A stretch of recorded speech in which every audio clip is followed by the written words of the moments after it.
தமிழக அரசியலில் ஒரு புயலாக நுழைந்த நடிகர் விஜயின் தமிழக வெற்றி கழகம் தற்போது ஒரு மிகப்பெரிய சட்ட போராட்டத்தை சந்தித்து வருகிறது.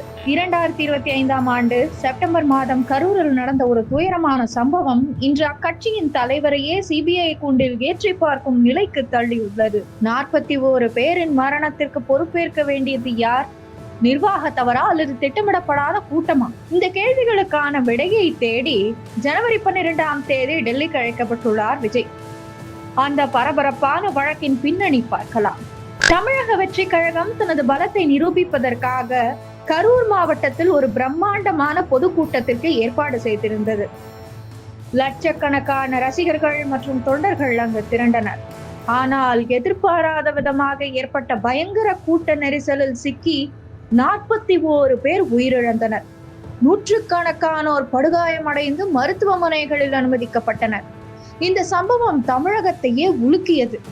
முதலில் உள்ளூர் போலீசாரால் விசாரிக்கப்பட்ட இந்த வழக்கு அதன் தீவிரத்தன்மை கருதி சிபிஐ வசம் ஒப்படைக்கப்பட்டது.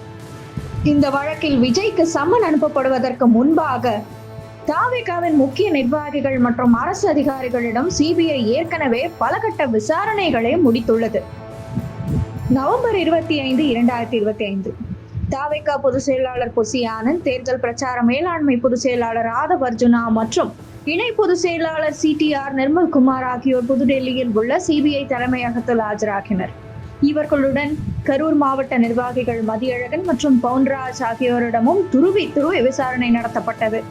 டிசம்பர் 4 கரூர் மாவட்ட ஆட்சியர் தங்கவேல் சிபிஐ முன் ஆஜரானார். அவரிடம் சுமார் 2 மணி நேரத்திற்கும் மேலாக விசாரணை நடத்தப்பட்டது.